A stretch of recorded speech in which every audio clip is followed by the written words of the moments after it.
Hello and welcome to this session of Corporate Reputation Summits organized by Bosphorus University and Public Affairs Institute of Turkey. My name is Ceyhun Emre Doğru and I'm the Secretary General of Public Affairs Institute. And today with me is Eirini Zafeiratou. Eirini, welcome. Thank you. Very good to be with you today. Eirini is Director of Public Policy at Amazon EMEA region, and she oversees a very large geography. So Eirini, I guess that few months have been quite busy for you as you oversee a very large geography and wide range of issues. So what is your general take of the COVID-19 pandemic and how have you managed this tough period? Well, first of all, thank you very much for the invitation. And I want to commend the Public Affairs Institute of Turkey because of the work that you do, and had the chance to be physically with you last year, and I hope to be with you soon. Indeed, the pandemic has caused an unprecedented health and economic crisis, not only in Europe and in Turkey, but around the world. And so the impact has not been limited to any geographic specific segment, but it has created a lot of simultaneous economic shocks, and it limited the global movement of goods, what is most important for us as Amazon, because our job is to bring the parcel to your door. So within Europe and across Turkey, of course, we had issues of limitations, border controls and checks. We had a number of issues with regards to keeping the safety and the health of all the workforce that works at the front line in the shop floor in our facilities to enable the rest of the population. And that also brought a lot of interaction for us as public policy and government affairs with the government, with the health authorities, with a number of actors. And we had to put measures and make decisions in a very, very fast pace, which was unprecedented. And all of that in an environment where we could not meet the people as we usually do in our profession. So that was a very, very new and interesting and unprecedented experience. Yeah. And obviously, we once again realized the importance of the retail sector, which is a part of your job, obviously. And how do you think the sector in general managed the crisis, the retail sector? And would you say that the businesses operating in the retail sector could keep up with the changing demands of the consumers, especially?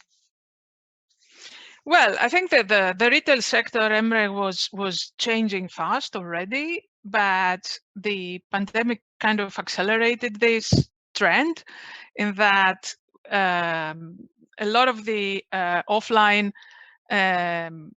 business also opened online channels.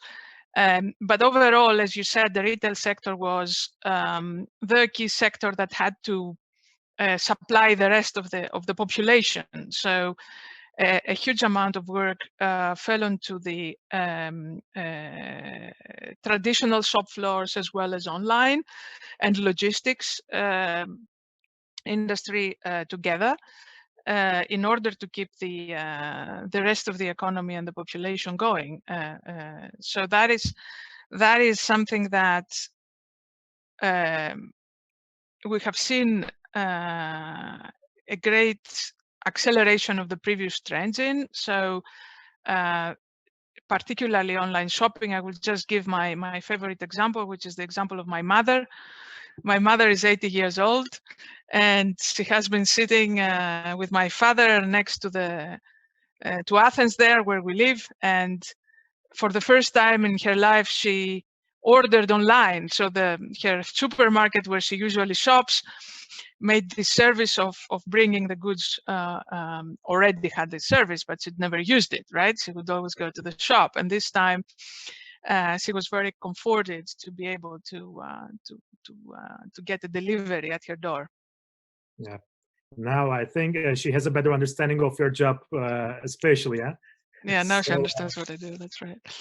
So in terms of your business in Turkey, I mean, Amazon has launched its operations in Turkey in 2018.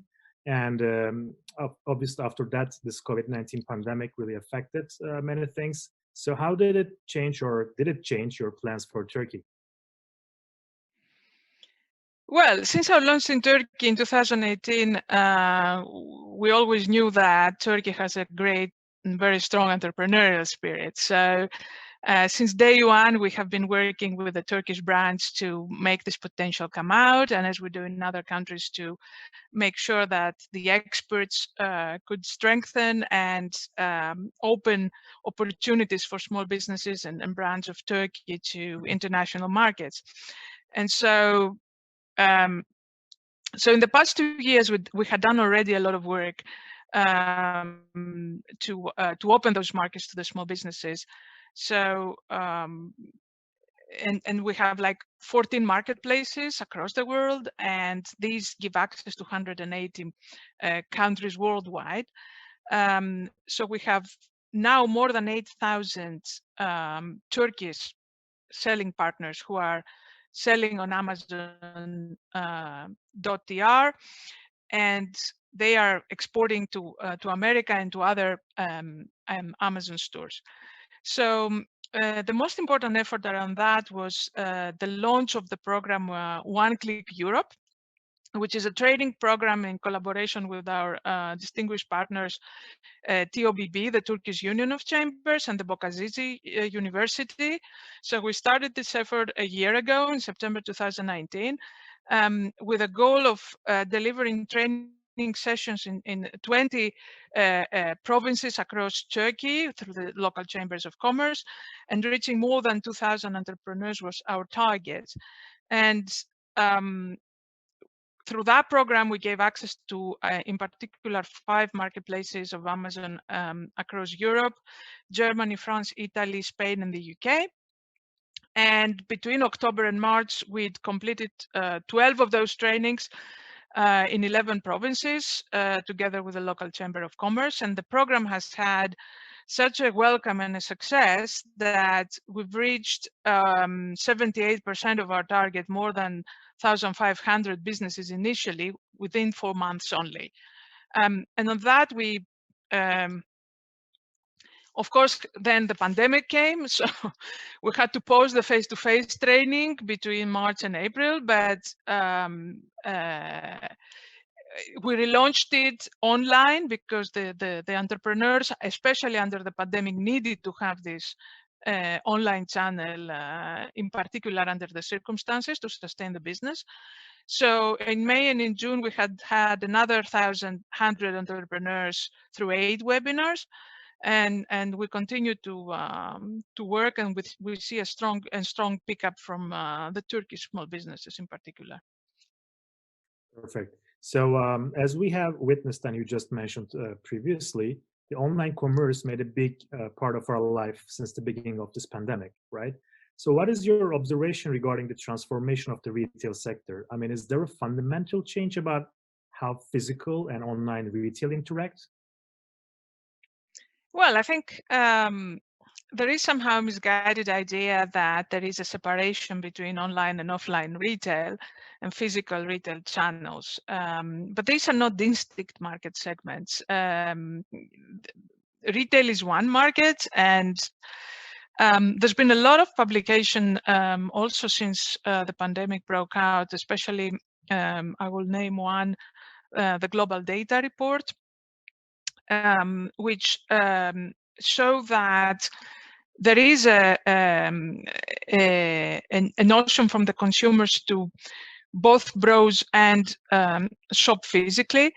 And so these are complementary channels, so that the consumers are looking at the most convenient way to get to the goods that they like. So consumers and customers are using both channels in a complementary way when searching for a product, paying for it online, or viewing the product online, then going to the physical store. And so we saw through the Global Data Report a strong growth of the physical retailers under the pandemic. You will see that the retailers reported very strong growth. Yesterday, I saw the results of Walmart, but also here in Europe, in Carrefour and Tesco in the UK. So in the UK and France, you see a strong growth for the physical retailers. And online retails grew as well. But if you look at the online retail sales, it's still less than 20% of the overall market in places such as France and other key European countries. So the retail industry in general is thriving, and this has been, good news for both channels. Obviously, it put a strain because for the logistics to be able to deliver, and for all of the retailers who are developing omni-channel presence through online retails to be able to deliver. But in the fundamentals of the business, it's been a growth period for the physical retailers business. So as I understand, contrary to some misguided beliefs, there is no complete elimination of traditional shopping and physical shopping. So, but on the other hand, we can understand that there is a major transformation of the retail sector driven by e-commerce. So obviously, there seems to be a disruption of the sector as well. So, and we need to be prepared for it. So how can we understand this transformation then? I think that's right. And I think this transformation had been happening. And I think it is typical that for the offline retailers, online is a channel that they've been developing, but also for the online retailers such as Amazon, offline is a channel. You may have seen that Amazon and others are have been creating shops such as the Amazon Go shop, or had some acquisitions of the wholesale food store in the US. So I would say that both online and offline are developing this omni-channel presence that we have seen, because the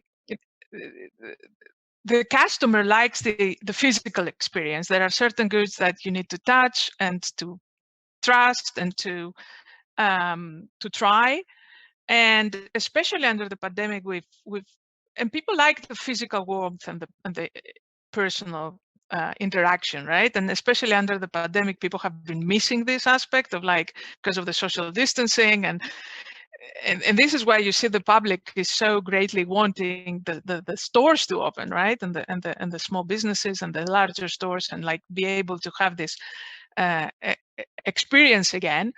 But there again there is a great complementarity, and for sure the future is omni-channel. And I know that a major part of your business is to think about the consumer, because customer obsession is the leadership principle at Amazon. So how do you think that the consumer behavior will evolve in the future? Because there are some observers who say that we'll never go back to the same old days, and some claim that, well, nothing will really change, things will get back old normal times soon. So what is your prediction about the consumer side? Yeah, I think on top of the interchangeable experience, so sometimes we browse online for the prices and we compare, and then we go to the physical store and buy, or vice versa. I think there's been some new trends that emerge about, for example, in-store collection, right? Or click and collect, and the way people purchase the products in particular. Which is also helpful for the smaller businesses about how they can sustain themselves, also opening new opportunities. So I think many of the consumers, as I said, not least my mother, but many people started using those services during the pandemic, and they found they like them, right, for some goods.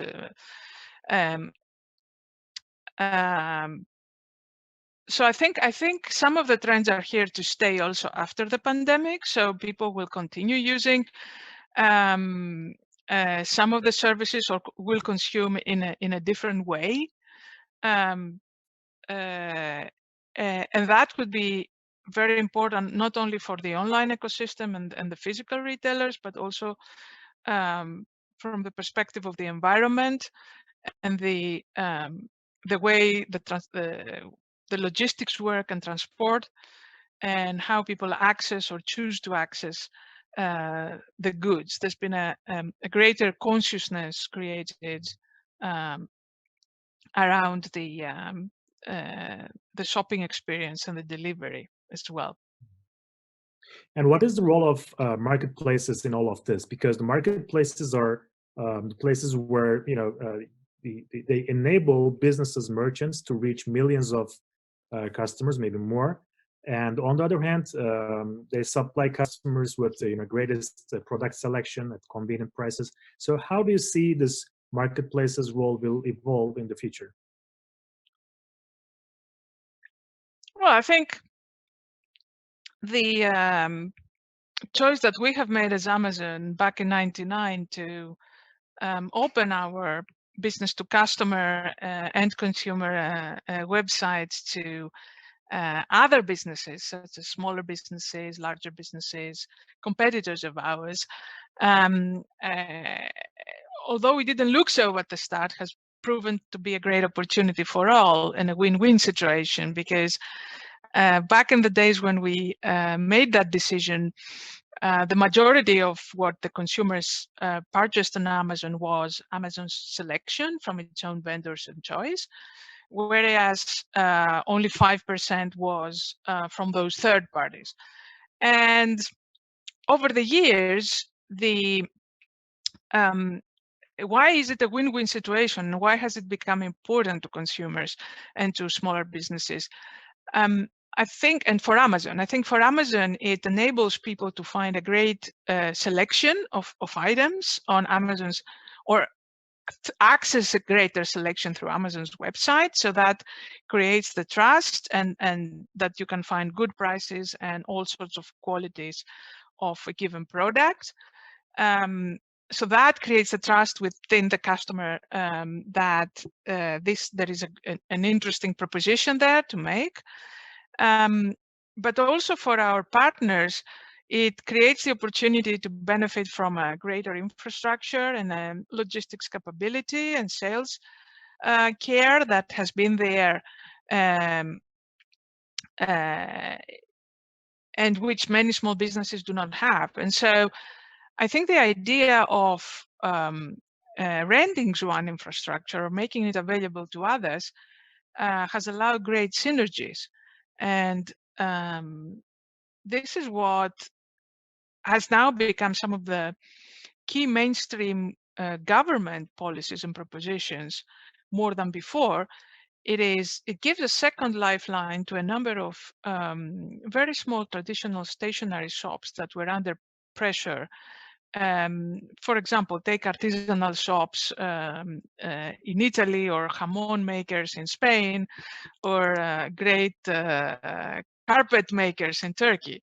How do you open up those markets to people who have a great savoir-faire and a great know-how in lovely traditional goods that Japanese customers would love to buy, but they need help with a middle whole infrastructure, tracks and contracts and like deliveries to get there, and the digital skill to get online, right? And to attract traffic to their website, right? And to make a website. So opening up this opportunity, because people love these goods and they would love to, from across the world, there are great opportunities out there.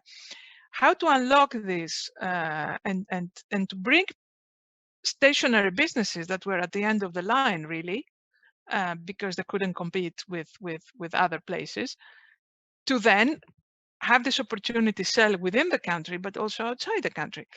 And I think this has been a hard problem that we would want to solve, and that we're partnering with governments, with here the TOBB, the university, to unlock this potential for Turkey, which is huge, because if you look at the percentage of the sales now for the exports, maybe look small, but that also means that there's a great margin for progression.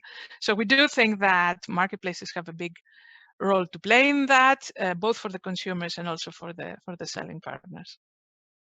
Eirini, thank you for very much for being with us today. I mean, it seems like the businesses in general and the retail sector in particular have a lot to do in the future and need to get a deeper understanding and to create a shared value and common future for all. Thank you for your help. We really value your partnership. Thank you. And we are really very much looking forward to seeing you in Turkey in person once the pandemic ends. I know that you really love being here, so hope to see you again. I hope very soon. Thank you. Have a good day.